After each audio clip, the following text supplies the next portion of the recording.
Barishal city কর্পোরেশনের প্রশাসকের পদ ঘিরে রাজনৈতিক অঙ্গনে নতুন করে আলোচনা শুরু হয়েছে। শাসক দল বাংলাদেশ জাতীয়তাবাদী দলের চেয়ারপারসনের সাবেক উপদেষ্টা সৈয়দ মোয়াজ্জেম হোসেন আলালকে এ পদে দায়িত্ব দেয়া হতে পারে, এমন গুঞ্জন এখন বরিশালের রাজনৈতিক মহলে বেশ জোরালো।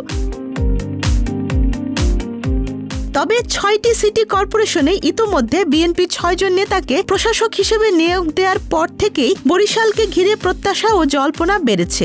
দলীয় সূত্রগুলো বলছে, সাংগঠনিক অভিজ্ঞতা, দীর্ঘদিনের রাজনৈতিক সম্পৃক্ততা এবং কেন্দ্রীয় নেতৃত্বের আস্থার জায়গা বিবেচনায় আলালকে গুরুত্ব দেয়া হচ্ছে, যদিও আনুষ্ঠানিকভাবে এখনো কোনো সিদ্ধান্ত ঘোষণা করা হয়নি।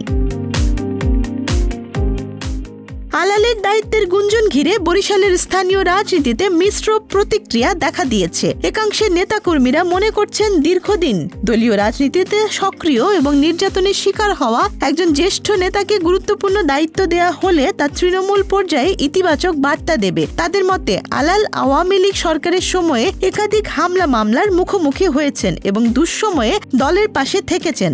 সরকার গঠনের পর দলের অনেক সিনিয়র নেতা গুরুত্বপূর্ণ দায়িত্ব পেলেও আলাল এখনো তেমন কোনো পদে আসীন হননি। ফলে বরিশাল সিটি কর্পোরেশনের প্রশাসকের দায়িত্ব তার জন্য রাজনৈতিক স্বীকৃতি বা পুরস্কার হিসেবে বিবেচিত হতে পারে। অন্যদিকে স্থানীয় রাজনীতির একটি অংশ বিষয়টি ভালোভাবে নিচ্ছে না। তাদের দাবি, বরিশালের মাঠ পর্যায়ে রাজনীতিতে দীর্ঘ সময় সক্রিয় ছিলেন এমন কাউকেই এই দায়িত্ব দেওয়া উচিত। তারা মনে করেন, কেন্দ্রীয়ভাবে পরিচিত হলেও সাম্প্রতিক বছরগুলোতে বরিশালের সাংগঠনিক কর্মকাণ্ডে আলালের সরাসরি সম্পৃক্ততা কম ছিল, তাই স্থানীয় নেতৃত্বকে প্রাধান্য দেওয়ার আহ্বান জানিয়েছেন তারা। দলীয় একটি নির্ভরযোগ্য সূত্র জানিয়েছে, সংবিধান ও রাষ্ট্র ব্যবস্থার গণতান্ত্রিক সংস্কার এবং অর্থনৈতিক মুক্তির লক্ষ্যে ঘোষিত ৩১ দফা বাস্তবায়নে দল অঙ্গীকারবদ্ধ। এ প্রেক্ষাপটে গুরুত্বপূর্ণ সিটি কর্পোরেশনগুলোতে রাজনৈতিকভাবে অভিজ্ঞ ও বিশ্বস্ত নেতাদের দায়িত্ব দেওয়ার কৌশল নেওয়া হয়েছে। বরিশাল সিটি কর্পোরেশনও সেই বিবেচনায় গুরুত্বপূর্ণ, ফলে আলালের নাম আলোচনায় এগিয়ে রয়েছে বলে জানা গেছে। তবে চূড়ান্ত সিদ্ধান্ত নির্ভর করছে দলের সর্বোচ্চ নীতি নির্ধারণী পর্যায়ের ওপর।